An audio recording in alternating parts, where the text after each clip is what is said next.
Hi, I'm Bobby Collins, and welcome to Bobby's Viral Friends. I'm joined with two of my friends. Both of them are the best comedians in the country. They've performed with me. I love performing with them. Why? Because they include in the audience. They bring it close to them. They make any audience member, whether you're in a 1,200-seat theater, make them feel that you're speaking right to them. One is, you might have seen him on Kevin James's show, Kevin Can Wait. He played the character of Mott. Say hello to Chris Roach. The other gentleman, who's also from Long Island, he's a very funny man. We'll talk about that and some of the bits he did that make people cry too. Ladies and gentlemen, please welcome and say hello to John Ziegler. You know, we're all sitting in our homes. It's funny, this has become the new norm. We're sitting in the homes, and the anxiety and the sadness that you hear on television and the anxiety you feel with your family. And people are really worried about what's going to happen to this and that. And we are too. But I got to tell you, we were brought up where laughter is the best medicine. Yep. And we like to spread the laughter. We can't work for a while, and we won't be working for a while. So I was told to, Bobby, go online, have some fun with some of your best comics. And I'm sitting here with them now. And this whole pandemic, I've been home for 4 weeks. 4 weeks. I haven't been home for 4 weeks in 40 years. They say domestic violence is on an increase. I woke up the other day. The wife had a gun to my head. This is all crazy. This is such a crazy thing. So you have to make fun of it. We sit around and write. I was on a plane the other day. Everybody had a mask. I didn't. The lady next to me, she gave me a Kotex pad with a rubber band. I wore it. All of a sudden, toilet paper. We have no leadership. We have no vaccine. We have no communication, but everyone's rushing to get toilet paper. Does toilet paper cure cancer? It brings new terms, new meaning to the term. Shit hits the fan. This is all we do. We sit around and rewrite these things. You know, don't touch your eyes. Don't touch your mouth. Don't touch your nose. I went to the toilet the other day. I had to use my elbows. This is what comes in my head as we go through this thing. I do like, though, that's social distancing, because in life you come across a lot of people you don't like. I know I do, family and other people. And this is a very good way of, 6 feet, move back, 6 feet. And if they do get close, give them an elbow. Give them an elbow in the head. You're allowed to do that now. But the world's changing. And we have to supply the laughter to make people feel good. I go online, I watch what's on, and I got to tell you, a lot of it's boring. So I figured if we sat together with some great comics and just talked amongst ourselves, I think that in itself would make us all feel better. So at first, I'm going to say, hop over to Chris. Chris from Long Island, New York, Ronkonkoma. Chris, right. What's going on, buddy? Well, it's we have I know in New Jersey there's a tornado warning, but we have like 60, 70 mile an hour winds here. So wow. If the power goes out, you know what? If this thing goes black. But man, it is just trying to keep it together. My wife and I are going to do a puzzle later. That's always an exciting moment in a marriage. You know? Yeah, a puzzle. Yeah, that was the idea of our therapist. Do a puzzle together. It's supposed to be a couples building activity, a puzzle. Have you been eating a lot? I've been eating, and I get ravenous after midnight. You know, it's like when my wife goes to bed, I know I can eat without getting yelled at. Right. So, but I think the last time we did a puzzle together, Bobby, was Hurricane Sandy or something. Is that wild? Hurricane Sandy, and that was like a test on our relationship. I put on 86 pounds already in 4 weeks. Oh man, I went to the supermarket yesterday. I got to get my Malamars before they start making them. I think they stopped putting them out, and like when the weather gets warm because the chocolate melts. They're seasonal. Right. What's it like? What's it like on Long Island going to the stores? Because here in California, we hear about Long Island, New York, especially New York. What's It's it crazy. like? I know some stores like a Kmart or whatever, they were like only letting X amount of people in at a time. But I went to the supermarket. Yes, the supermarkets are closing. They made the hours. They shortened the hours, which in their thinking it was going to give the employees time to restock the shelves. But so I went there 7:30 last night, half hour before closing, thinking there'd be nobody there, and Right. everybody had the same idea. Is that right? The toilet paper aisle was completely empty. And that's What's with the toilet paper? I don't know. I'm glad. That's why a couple of years ago we bought one of those bidets that attach to the toilet. Best investment in my life. It take a little weird getting used to getting penetrated by water, but right. I got to tell you, great investment. You still got to use a little toilet paper in the beginning, but at the end you're like, woo! You walk out clean as a whistle, Bobby. Clean as a whistle.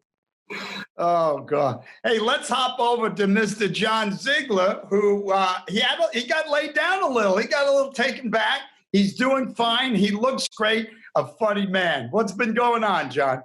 I feel good. I miss you guys. Good to see your faces. I know. Really, I'm alone. I live down here alone. So I only leave my apartment to get food because I don't have any food in my house. So I go out every night and I get 1 day's supply of food. Wow. That's it. It's weird what's open. Like what chose to be open. Like Carvel is open, and I don't know if they have Ralph Ices out by you, Bobby, on the West Coast, but no. Those are open and the Chinese restaurants are closed. Really? Yeah, there's no Chinese restaurants open. I've wanted wonton soup for 3 weeks. Can't find a Chinese restaurant. They're owned by me, but are they? What's that bit you do about the Chinese? Is always somebody. Yeah, and my whole joke is that they never close. I love that. How did that come about? Because of going to Chinese food? What's that? How did that bit come about? Because what was it from going to Chinese restaurants? Yeah, I always get takeout Chinese. Whenever I walk in there, there's always a kid in there doing homework. It doesn't matter what Chinese restaurant you go to. Every restaurant. And then if you go there long enough, eventually you walk in and the kid's just working behind the counter. Chinese restaurants, for whatever reason, they seem to be the only thing that's closed. Every other food is open or delivering or whatever. Right. We had that blizzard. Remember the blizzard we had a few years back? And then didn't you say they were still open? Yeah, there was just a neon panda in the distance. It was the only thing I saw down the main street. So I went to get Zorn's. It's like a takeout chicken place here. Yeah. It's a weird going in there because it's they let certain number of people in. You got to stand 8 feet apart. Right. And I had a cough while I was online. And you can't cough in a food place. They'll get pitchforks. They'll run you out of there. I had to hold it in for 7 minutes. Just kind of if you have to cough and you try to hold, it's brutal. I was just scratching my throat with my throat. I was trying everything not to cough. Well, that's why that's how they say you have it when you can't. If you can hold your breath for more than 10 seconds, they say you're in the clear. Oh, is that all right? Well, I held it for 6.5 minutes until I got my food, so I'm good. Right. My wife, Jill, she woke me up real early one day to go to Costco because from 6 to 7, it's old people stuff. And since I'm 60 and above, she goes, "Oh, you got to come with me." I said, "Oh, honey, come on." We got there. I'm not lying to you. There was not less than 200 people with carts online winding through the parking lot, which was jammed. I said, "It's 6 o'clock in the morning." We get out of the car, we go up to get a cart. There's no more carts. I find one in the parking area. I grab it. I go up. I said, "Here, just wait on." She goes, "Let's get out of here. This is too crazy." I go, "No, let me work it." New York, how we are. I went over to the front guy who's just about to let people in. He had his name tag. It said Donnie, right? I had my mask on. I went, "Donnie, Donnie." And he's looking at me like, "Do I know you?" I went, "Donnie." And he takes his mask down. He's looking at me and he goes, I go, "No, I'm just out screwing around, making people feel better. Look what the world's coming to." And he goes, Are you online? I go, "No, not me. My wife is standing right over there." He goes, "Well, come on in. Come on in." We were the second person in the whole place. Wow. And Jill looked at me. She goes, "How do you always do this?" I go, honey, from New York, you do this. Right. You know how we play. Oh, yeah. That one time, Bobby, you and I were going to a gig in Pennsylvania, and I'm in the passenger seat. We try to get through the Holland Tunnel. It's like 80 cars deep. He cuts around the entire line. And the cop stops us. I'm like, that's it. We're not going to make it to the gig. We're getting arrested. He's like, hey, I'm Bobby Collins. Next thing you know, we're going through. I'm like, how did you do that? How did you do that? You know what? They're not used to people speaking to them and kindly and laughing in front. They're not used to that. It's usually someone upset, somebody pissed off. Like, so if you're kind and fun and gentle, and they say, "Oh, I'm a comedian and I've opened for Cher, Sinatra, Julio," and they go, "Oh, come on, go through and I'll give them a tape. Who cares?" Yeah. I got to tell you, I'm here in Santa Monica. This is a bubble. People walk on way. If they see you walking, if I'm walking with my daughter Madison in her wheelchair, they're kind. They walk to the other side of the street. But lately, I've been seeing them start to crack, like really crack. I was walking with Madison. I did have the cough, John. I went just like I was eating peanuts. A guy in the middle of the street. "Hey, watch that cough. Hey. And I looked over at him, and you could tell I could tell he lived alone. He had a dog, and he had dog shit in his hand. And I looked at him nicely, and I went, "Hey, calm down. And he went, "No. And I looked at him. I just, go fuck yourself. Hey, come on." My wife, Jill, looked at me. She goes, "Why do you have to?" I go, "Honey, look at him. He's quiet, and he's walking away now." A lot of people live alone. Yeah. Yeah, I don't see people. I really don't. I go out for like an hour a day, and I do some exercise. I go get some food, and it's just been Netflix. That's it. Netflix. I've seen every show on Netflix. She had me watch something called The Tiger King. Everybody watched that. That was incredible. I was going to hang myself after 20 minutes. I don't even call this Corona anymore. I call this the week everybody took off work and watched Tiger King. Right. That's what it's been. I said to Jill, "Jill, why are we watching this? Everyone's in a pandemic. And by watching this makes all of us feel better because this guy is the lowest piece of crap you can imagine. He's killing tigers. He's killing people. I don't care." My friend called Bobby, watch Ozark. No, I watched it for 10 minutes. I go, boring. Oh, yeah. A lot of these shows take like 3. I notice the ones that are really good, they take like 3 episodes. People, anytime somebody tells you to watch a show, they go, give it a 3 or 4 episodes. You're like, who's got that time? No, we don't. Oh yeah, I got the time now. I'll give it 3 or 4 episodes. That's 5 hours of my day. Right. I know. But the Tiger King, man, that was crazy. It's like, oh my God, you can't make that stuff. One guy had a harem. Oh. How's the Long Island Expressway? Empty? It's empty. Is it? It's empty. It's weird. Oh. Yeah. But they're still I swear to God, they're still doing road construction. The cones, the 135 the cones were all out. I didn't see any workers, but the roads were guys, how do you feel about not performing? It's killing me. It's killing me. It's I think the longest I've gone in 10 years has been like 6 days. Yeah. Right. Which was like I took a vacation or something, but this, it's a really weird feeling. 10 days was the longest I ever went in 16 years. 10 days. Right. And I write every day, but there's something, it's not the same when you're writing and you don't get a chance to go to a mic or do a guest spot, someplace and work on it. I'm just writing. And that's what we do. I finished writing some things and I said, I'm going to run down to Hermosa Comedy and Magic Club to work it out. I'm going, it's closed. Everything's closed. Yes, I know. Isn't it nuts? I'm in the middle of writing a book and I didn't get inspiration. I hadn't gotten much inspiration at all. And I was like, what's with me? Because of what's happening. And that really made me not sad, but like, come on, Bobby, you got to clear your head. You got to do the right thing. Exercise, do it. And then it started to come back slowly. It's you got to be really disciplined. It's hard. I sit in my kitchen. It's quiet. It's so unmotivating to try to And it's what do you gain inspiration from except for the TV? Like I was trying to write a bit about I saw a movie, an 80s movie. It was a Vietnam War movie, right? Right. So I'm thinking, I looked at the end in the credits, it said it was filmed in Vietnam. I'm like, how do you go? And you have to get obviously a license to shoot from whatever the film office is in Vietnam. How do you go into an office there and go, hey, remember when we came here years ago and we destroyed everything and burned things down and caused chaos and bloodshed? Yeah, we want to come back here and film a movie about when we did that. That's what I was going through my head, and I'm writing this stuff down, thinking I gotta try it out on stage, but when, I don't know. And then of course I'm like, like what if my ex-girlfriend came over here and said, hey, remember the time I broke off with you in your backyard? And yeah, I'm filming a documentary. You mind if we film it here? It's called Men Who Cry a Lot. I don't know. I'm bouncing it off you guys, but I don't know if it's going to work on stage. It'll work. Hey, how did you come up with that bit with the massage? Oh, Bobby, that actually happened.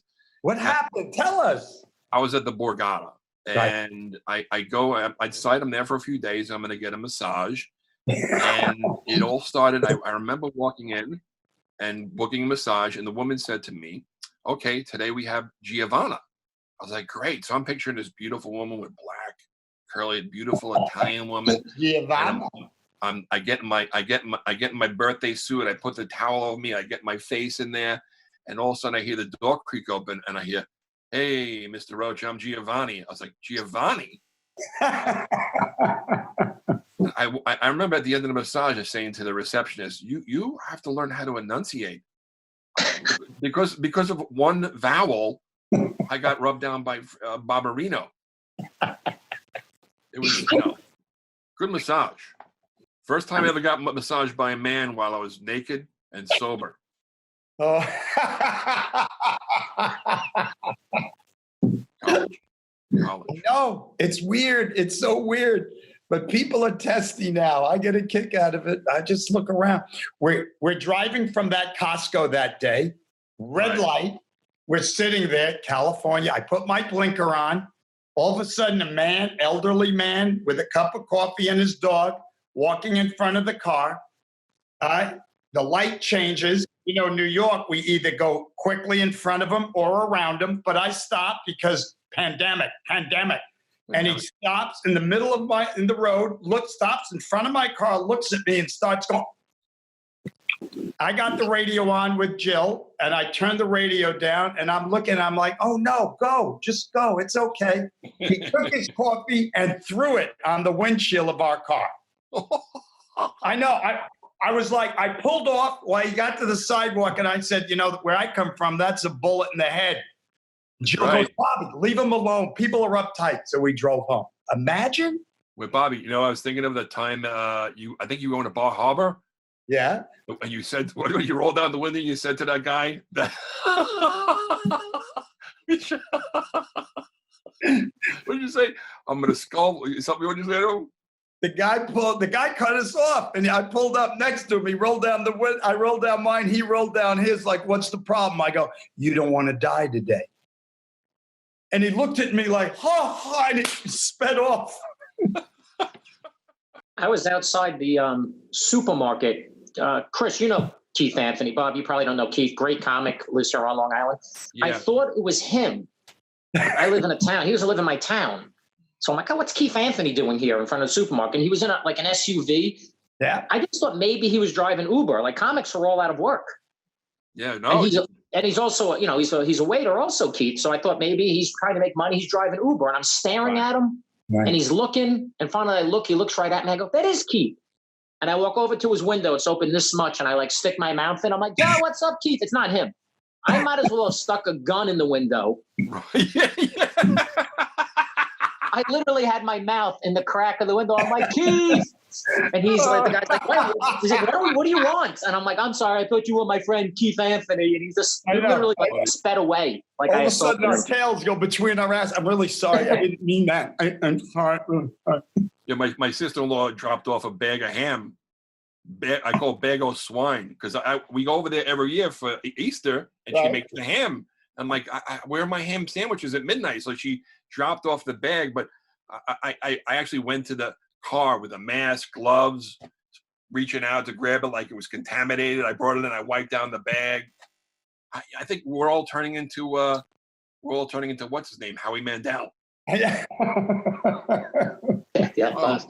I messed up from this. My wife's like, you got to take it easy. Like, we went to get drive-through McDonald's, and the girl hands us our drinks. She's not wearing gloves, and I'm like wiping the cups down with Clorox wipe. Like, this really messed me up, this thing. Jill has me walking around with gloves and a mask, even if I just drive to the bank. He even gave me a rubber glove for down there. Well, it wasn't a glove. It was like a mitten. Mitten. But the way we are, it's getting crazy. It's getting crazy. That's why we need humor. We need to laugh like this, laugh with your friends and get together. Oh, my God. And I never know the worry. I never try to when will I ever work again? I've never been off for 40 years. I've never been off 4 weeks. I've been off maybe 5 days. I'm not traveling. The airlines, what's going on? Right. And then I don't know anybody that flies as much as you, Bobby. I know. Every week. I just missed a lot of money this last 4 weeks. And then you call up your accountant. He goes, no, get this. You go for this loan. Go for that. I don't even know how to fill it out. You know, I'm AOL. I don't know how to do this shit. I'm AOL. I was on the plane one day, and a guy from a kid next to me gets on the plane. He's doing, and I looked at him. I go, excuse me, do you know how to? He goes, yeah, give me your phone. He takes my phone. He does it. He goes, what's your email address? I go, at AOL.com. He went, you're AOL? Do you need to pee? Do you need a walker? I go, shut up, you little prick. Yeah, like when did that happen? When did using AOL? I thought because I had the same email address for right. I thought I was being responsible, but apparently AOL means you're old. I know. It's not a credit card. It's not better to have it a long time. Yeah. You don't build a. We didn't have. I'm so bad with this stuff. We didn't have internet. We didn't have Nintendo. Always. Remember the food we ate? Do you remember the wax bottles with the juice in them? Yes. We ate the wax. We did. They were great. The dots? Dots, yes. We ate the You paper. put more paper than you did candy. That's right. It was like a double header. You shit and wiped at the same time. I'm impressed I was able to get on Zoom. 80% of my friends said there's no way. They're waiting for a phone call. Right? When I'm done with this, my phone's been blowing up. People are dying to know if I was able to figure it out. Yeah. I had to call up Shane 3 times. I had to call up the producer, Shane, 3 times. Shane, how would I do this? He goes, Bobby, sit down. All right, now press a button. I go, okay, thank you. I don't want to do that crap. Right. It's crazy. I know. Zoom. You know what? I'm always hearing these stories about people's Zooms getting crashed, and I'm like, well, I'm waiting for it to happen. It'll be exciting. Right. It's something exciting. That people crash the Zooms and they start like attacking you verbally and playing porno on the screen. They're hacking people's Zoom? Yeah, they're hacking people's Zooms. Like you're talking to your grandmother, next thing you know, they pop up, a screen pops up of somebody having sex. That's just hilarious. Do you get those? A few of those, like on your email, all of a sudden it says sex while it's time. I'm like, who's got time? Who's got time? You know, it's funny. I find myself reading spam emails what I never did before. Usually you get an email like somebody from Africa, you know, and I would just delete it. But now I'm looking at like, maybe I do have a relative in Nigeria. Right. And I can get $5 million. I'll give him my address and I'll give him my kids' names and numbers and everything. Who do we know in Nigeria? Isn't it crazy? It's nuts, man. Oh, most of the comics, since we don't have a stage, this is what a lot of my comic friends are doing. They're doing open mics like this. They're doing Zoom open mics. It doesn't feel right. Like I did a comedy That's show. weird. Yeah. I haven't done them. I did one the other day. It was actually pretty good. It was they had like 30 comics. They raised $10,000 to get masks for the EMTs. Nice. But and the guy said to me, he's like, "Hey, can you mind standing up in your office and maybe if you have a microphone?" I'm like, "I'm not doing that." I could, maybe if you're like a high energy comic, you could pull it off. But I'm a mellow guy. I'm like, why don't I just? Even the high energy guys, it's weird. I know, John. I watched a few of them, and I'm going, yeah. Nah, I know I want to perform. I know, and I'm physical, and I move. Nah, I couldn't do it. I have a sound system because I do outside gigs. Excuse me. Not bragging. But I went the other day. I told this to one of my buddies who's a comic. I took the microphone out of the bag and just I watched TV and held it like a pacifier. It's real. It felt so good to hold the mic. Like I haven't got a month without holding a microphone. I know. And this we would normally make fun of and call this falls under get a life category. When will we ever do this again? I know. This is crazy. The sad part is my oldest daughter, when she was 9 years old and the 9/11 happened, we, of course, was living in New York. Right. And she looked at me, and my 9-year-old daughter, and she looked at me and she said, "Hey, Dad, are we going to die?" I looked at her. I went, "No, we're not. No, we're not. This is something we're all going to overcome. We'll be fine. You got to live, laugh. It's the inside out, not the outside." But later that night, I was like, "Oh my God, my daughter." During this pandemic, she asked me again. She goes, "Dad, are we going to die?" "No, we're not. We're going to get by this." But imagine, we would never ask our parents like this. You go, "Yeah, you're going to die one day. We all are." But imagine in our lifetime to ask.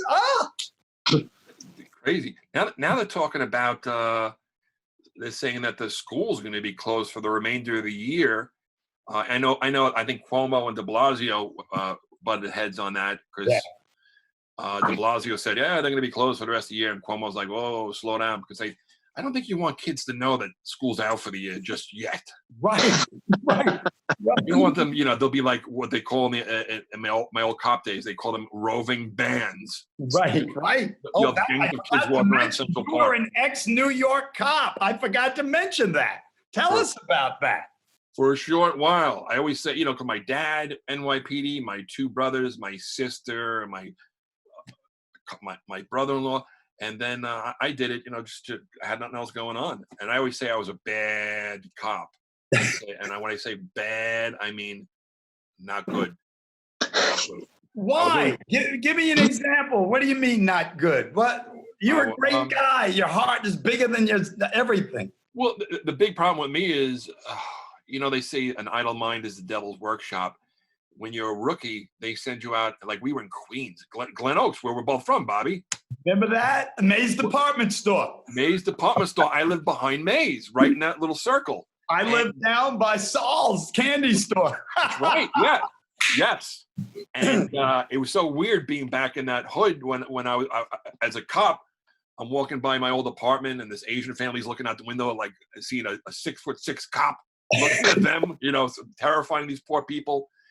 But I was always messing around. Like one time, this is a true story. They put us on these foot posts in Glen Oaks. Go ahead. There's not a lot of crime going around in Glen Oaks during the day, let alone 2 o'clock in the morning. And after several weeks of them dropping us off at these posts and just leaving us there for hours at a time, there was no cell phones back then. We were so bored. We would start, my partner and I would ring it on people's doors and run. as a dare. And we're like laughing to the point where we're peeing in our pants, but we did it. And the funny thing was that one time we heard a call come over the radio of a suspected burglar. I forgot what the code was, like a 1032. And I go over there. I'm like, "Yeah, Central, we'll pick it up because we're right here." Then we go to the door. "Ma'am, can you tell us what he looked like?" She's like, "You." It's so funny. My mother lives in it's like not an assisted living, but like a retirement community. Where, on Long Island? Yeah, Long Island. She's 89 years old. She has late stage Alzheimer's. Oh, so the property manager calls me the other day and says, the lady in number apartment 40 says somebody's been knocking on her door at 2 a.m. and like disturbing her. And she goes, we just want to make sure, like, is your mother getting out? I'm like, do you think my mother's like knocking and running at like 2 a.m? It's like, oh, serious? And I'm like, no, it's not my mother. And they're like, it's pretty funny. They called me to see if she was knocking and running. I'm like, she'd still be there in the morning when you open the door. She's Zig, I like that. I like that the bit about wasn't somebody coming over to see your mom's house? Somebody from the state. Oh, the Medicaid. Yeah, I like that because it's true. There was a point where my mother was kind of like half in, half out. And we're trying to get Medicaid, pay for AIDS and all this stuff. Right. But they come in and they assess you, and you got to make sure, like, I'm like, my mother had good days and bad days. I'm like, I need to make sure she has a bad day. I don't want them to show up and she's sharp as a tack that day. I'm like, we're not getting anything. So I'm like, Ma, listen, when they come over here today, I'm like, I need you to take a dive. You understand? Like, don't be all coherent when they show up. So I told my brothers and sisters, I go, we go over that morning before her assessment. We got to kind of fuck her up a little bit. Like, what did you tell her to do? We like just move furniture around. We did set the clocks back, changed out pictures of the grandkids, anything to confuse her. I just wanted her disoriented. Didn't you tell her to do something? Oh, yeah. What'd you tell her? If you have physical problems, they know how much Medicaid to give you. But if it's just your memory, they don't know what to do. So I'm like, Mom, before that nurse leaves here today, I need you to shit in your pants. Like, just... It's like, what? I'm like, I'll shit in your pants, but one way or another. Yeah. Oh, that's funny. First time I heard you talk about that on stage, I lost it. I know. I was in the back of McGuire's Comedy Club. He's like, one way or another, somebody's shitting in your pants. He has no idea. You know, I still go over and visit. I try to stay away from her, obviously, but I still have to take care of her. Uh-huh. So I go over with the mask and the gloves, and she has no idea she's so confused when I walk in. She thinks I'm a doctor. Oh. Which, as an old Jewish mother, she's never been prouder. Oh. I just let her believe it. I'm like, I'm a surgeon, Mom. I know we're probably over time, but we don't give a shit. Let's talk more stories. They're cracking me up. The mother story, the massage story. You know, I don't get it. When I started, just like you, Chris, my calling wasn't, I was working for Calvin Klein and I hated it. And in the garment center. And at night, I would go over to the clubs and do my little workout, my 5 minutes, and hope to get 5 minutes. And then I'd say to the buyers and Calvin Klein, I'd say, what do you guys do at night? You know, they'd come in with 12 people and I'd have to show them the line. And I hated it, but I'd be personable and fun because a lot of them were women and they were adorable. Right. And they'd say to me, oh, we're going to write up our orders. Our orders. But it's New York. New York City scared them. They didn't want to go out. They'd eat somewhere quick, and then they'd go to their rooms and write their orders, their hotel room. I said, well, I do some stand-up comedy. You ought to come over to this place called Catch a Rising Star. They would jam in. That market week, they would jam in. My orders were ridiculously huge. The one day they came over to me after 3 months working there, they go, hey, we're going to make you vice president. I go, you have 6 of them already. You know, that's how they were. And they go, no, I go, does it mean more money? They went, yeah. I go, you can call me emperor. I don't care. And I did it for another 6-8 months, and then I dropped it, and I pursued, like you said, no more cop, no more garments. And I pursued what was in my heart, to be a stand-up comic. How soon into stand-up comedy were you, Bobby, when you filmed your first search commercial?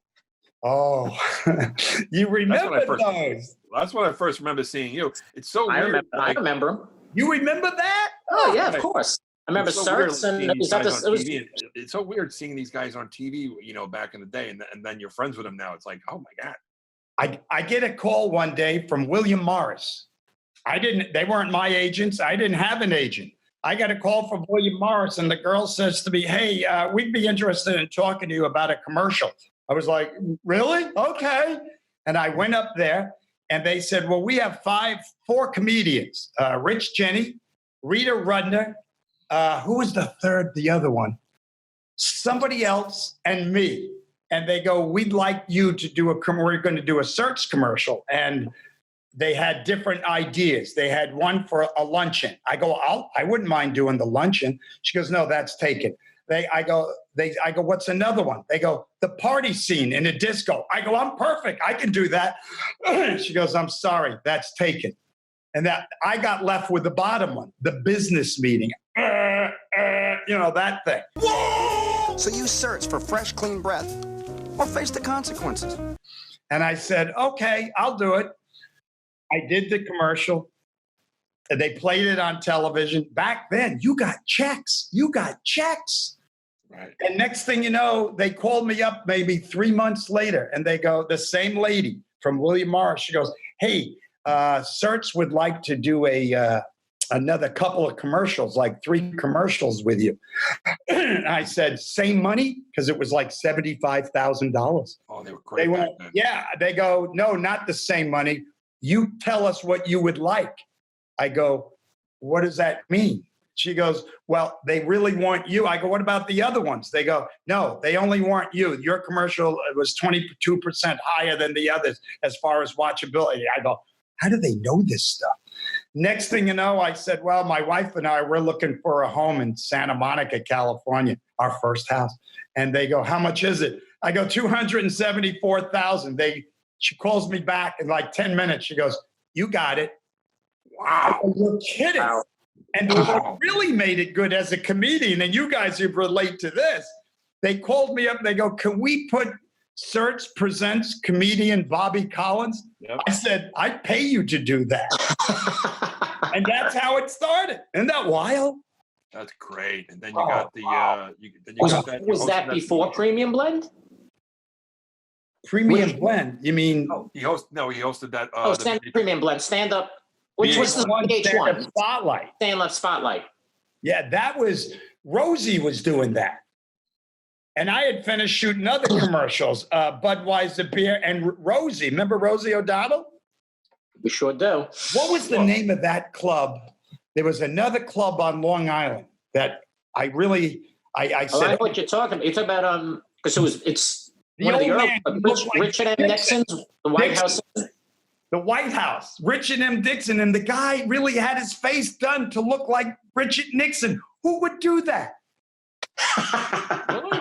No, yeah, I heard stories about that place. Well, I go in. A lot of stories about that place. True story.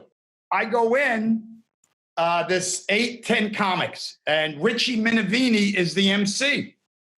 Remember, I have a sister. I have, and all of a sudden, I walked in and I go, hi, my name's Bobby Collins. He goes, yeah, I got you on the list. We have 2 spots open. Do you want number 1 or number 20? I said, I'm from New York. I'll take number 1. That way I can do my bit and drive back. And he goes, okay, then I'll give the girl 20. And he didn't say it. He said it in a demeaning manner. And I looked at him, and I didn't like that because I was brought up, mom, personable, my sister. I said, hey, maybe the girl's funnier than you. And he gave me that look like, who the hell are you, Right. Well, the girl turned out to be Rosie O'Donnell, and she had heard me taking up for her. And we became friendly on that Long Island little club. And then we separated. I started doing all the clubs in New York and didn't come out to Long Island. And then until they opened East Side, and then she was doing that show, VH1 Stand-Up Spotlight, and then she did a movie. Remember, she did that baseball movie or something. Oh, League of Their Own. League of Your Own. Yeah, big hit, that movie. And she called me up and she said, "Listen, I'm leaving VH1. Would you take over being the host?" And I go, "Sure." Next thing you know, within 5 minutes, VH1, they called me up. They go, "I guess the cat's out of the bag, isn't it? Well, Rosie would like you to be the host." I go, "How much?" Oh, and nice. I got the job, and I did that for 2 years. And then they cut it out. They went all music. Then I did a couple of movies, small parts with Dustin Hoffman, Hero. I remember seeing you, Bobby, on VH1. How long ago that was? And I remember you doing the bit on Continental. Continental, you remember that? Bobby from Continental. That's my first memory of you also. Is See that that? right? Bobby from Continental. That was a big bit. I don't know what year that was. I'm a kid eating a tuna fish sandwich. Not even think I'd be friends with the guy one day. Look at us. Look at us. Hey, this has been great. I would do this with you guys anytime. It's just us sitting in the green room in the back. Right. And Right. laughing. Except Roach would be smoking pot. You know that.